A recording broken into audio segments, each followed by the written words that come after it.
वो भारत जाएगा। और ये सुन करके डेनिस के मन पर बहुत बड़ा व्यापक प्रभाव पड़ा।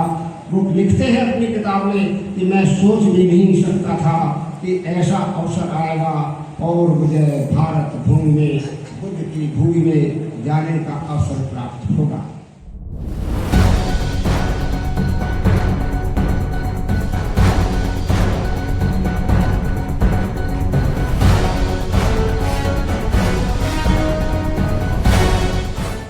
नमन करते हुए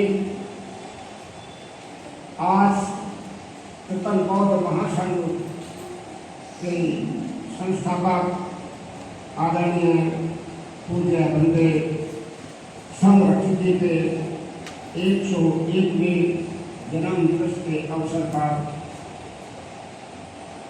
आप सभी को हार्दिक शुभकामनाएं, हार्दिक शुभेच्छा।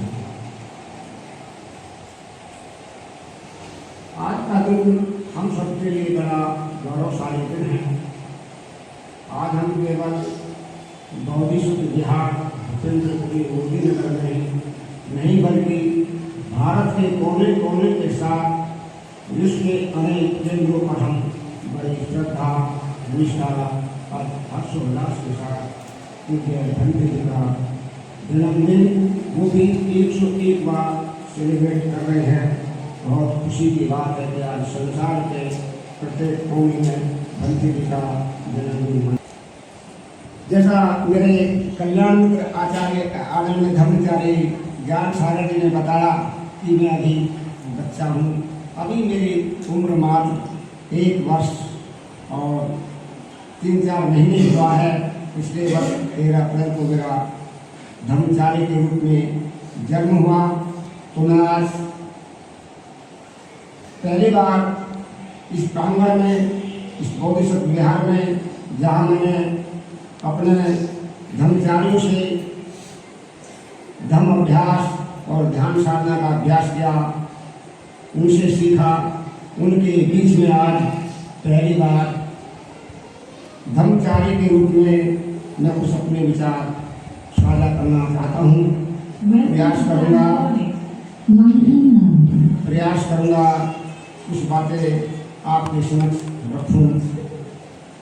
इस अवसर पर मैं मेरे उपाध्याय आदरणीय धर्माचार्य अमोघ सिद्धि जी, मेरे आचार्य धर्माचार्य रतन सिद्धि जी, आदरणीय धर्माचार्य बोधि सागर जी, आदरणीय धर्माचार्य विमल सिंह जी, आदरणीय धर्माचार्य शांति सिंह जी, ज्ञान सागर जी, श्रद्धाधर जी, जिन सभी मैंने धर्म को सीखा है, उन सबके प्रति मैं आज कृतज्ञता व्यक्त करता हूँ।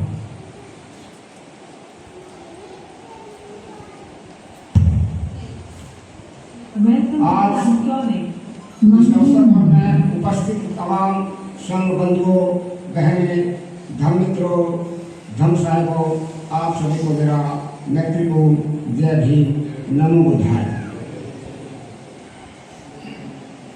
वैसे तो जितने लोग यहाँ पर उपस्थित हैं वो सभी जानते हैं, अधिकतर लोग जानते हैं कि आज से 101 वर्ष पूर्व आज ही के दिन यानी 26 अगस्त 1925 को दक्षिण लंदन के एक छोटे से शहर में, इसे टुटिंग कहते हैं, वहाँ के एक मजदूर परिवार में उनका जन्म हुआ। और उनके पिता फर्नीचर का काम करते थे, मजदूर परिवार था और उनका नाम डेनिस फिलिप एडवर्ड लिंग रखा गया। और जब वो मात्र 8 वर्ष के थे बीमार हो गए और बीमारी की हालत में उन्होंने 2 वर्ष तक बिस्तर पर बिताए और 2 वर्ष बिस्तर पर रहने के बावजूद उनका प्रेम पुस्तकों से हुआ और बहुत सारी पुस्तकें और जो बच्चों का विश्वकोश होता है उसको पढ़ने का उन्होंने प्रयास किया। और उन पुस्तकों के पढ़ने से उनके मन मस्तिष्क पर बहुत गहरा प्रभाव होता है और उन्होंने अपने आप को देखा कि मैं कहाँ हूँ, क्या हूँ। मात्र 8 वर्ष की उम्र में इतना बड़ा सोचना, इतनी सद्बुद्धि आना वास्तव में बड़ी ही महत्वपूर्ण बात है। और उन्होंने फिर जो है धीरे धीरे वो भी बीमारी से ठीक हुए, तो पुस्तकालयों में जाकर के उन्होंने किताबें ली, और किताबें लेने के साथ साथ उनको जो है बहुत सारी चीज़ों की जानकारी मिली। और केवल 14 वर्ष की उम्र में, मात्र 14 वर्ष की उम्र में उन्होंने जो है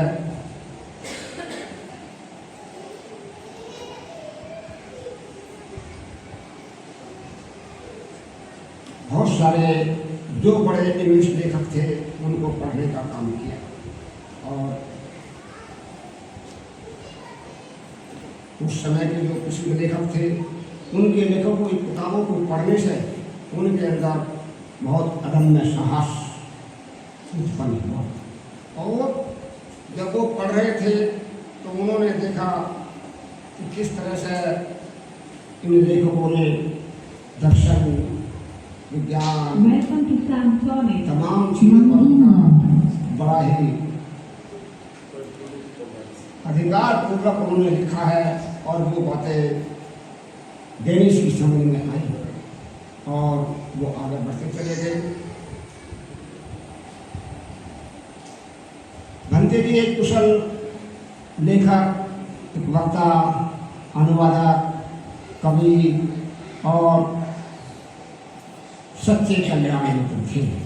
उन्होंने जैसे हम जो बाबा साहब ने जो आंदोलन खड़ा किया और जो उसमें एक गैप आ गया था, उस गैप को कल्याण मित्रता के माध्यम से, अपनी शिक्षाओं के माध्यम से काटने का, भरने का काम भंते संरक्षित, अर्थात जो डेनिस थे, पहले उनका बचपन का नाम था, उन्होंने आगे चल के उस काम को पूरा करने का काम किया। भंते जी ने अपने जीवन में लगभग 50 पुस्तकों का लेखन का कार्य किया है। अनेक उनकी कविताएं हैं, जब प्रसिद्ध कविताएं हैं। और आज उनका जो संपूर्ण वाङ्मय है 27 वॉल्यूम में संग्रहित है, जिसमें भंते जी की एक एक बात को बड़े ही उन्होंने मार्मिक और विस्तार ढंग से लोगों को समझाने का, धम्म देने का, कल्याण मित्रता देने का, शरण गमन के बारे में, शीलाचरण के बारे में, जो धर्म के तत्व हैं उनको विस्तार से उन पूरे साहित्य में पिरोने का काम आदरणीय जी ने बखूबी निभाया है। डेनिस केवल 14 वर्ष के थे, एक बड़े ही प्रसिद्ध लेखक थे। और उनकी किताब थी आशीष कल्याण। और पढ़ने के बाद उनकी समझ में आया और इस किताब का उनके जीवन पर बहुत बड़ा प्रभाव था। वो लिखते हैं भंते जी अपने वॉल्यूम में, उस किताब के पढ़ने के बाद मेरे मन मस्तिष्क पर इतना प्रभाव पड़ा और मैं इस निर्णय पर पहुंचा कि मैं ईसाई नहीं था, मैं कभी ईसाई नहीं था और मैं कभी ईसाई नहीं बनूंगा। ये 14 वर्ष की उम्र का एक युवा, टीनेजर का एक युवा इतना सोचने के लिए इतना मजबूर है कि किस तरह से उसने सोचा कि जिस परिवार में, जिस परिस्थिति में, जिस माहौल में उसका जन्म हुआ, पालन पोषण हुआ, और वो आज कह रहा है कि मैं ईसाई नहीं था और कभी ईसाई नहीं बनूंगा। तो इस तरह से उन्होंने जो है बहुत सारे जो दर्शन है, जो तुलनात्मक धर्म अध्ययन है और गौड़ विषय है, रहस्यवाद, विज्ञान और सैकड़ों अन्य विषयों के हर पहलू पर उन्होंने अद्भुत अपार ज्ञान से प्रभावित, चकित, रोमांचित, उत्साहित और वो उत्तेजित हो गए। लेकिन जो उत्साह उन्हें स्पष्ट रूप से हुआ वह यह था कि मैं ईसाई नहीं बल्कि एक मानव हूँ। और उसके बाद जब वो मात्र 15 वर्ष के थे, जब वो कुछ ठीक हुए तो उन्होंने पुस्तक पढ़ी डायमंड सूत्र। डायमंड सूत्र जो प्रज्ञा पारमिता संग्रह की एक रचना है, बहुत प्रसिद्ध रचना है वो, और एक दूसरी किताब का उन्होंने अध्ययन किया वे सूत्र का।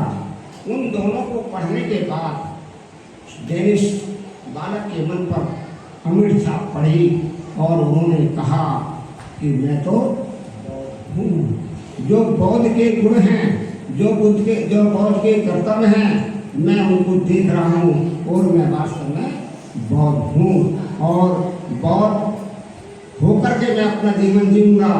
इस डायमंड सूत्र का इतना बड़ा प्रभाव उनके मन मस्तिष्क पर पड़ा। उन्होंने निर्णय लिया कि मैं भारत भूमि जाकर के, बुद्ध के देश जाकर के बुद्ध की शिक्षाओं का अध्ययन करूँगा और बौद्ध धर्म को सीख करके बौद्ध धर्म का प्रचार प्रसार करूँगा। वो बीमारी से जैसे ही ठीक हुए और मात्र 17 वर्ष के थे, तभी द्वितीय विश्व युद्ध शुरू हुआ और द्वितीय विश्व युद्ध में इंग्लैंड ने घोषणा कर दी कि हर परिवार से एक बच्चा आर्मी में अनिवार्य भर्ती, सेना में उसको भर्ती होना पड़ेगा। युवा मन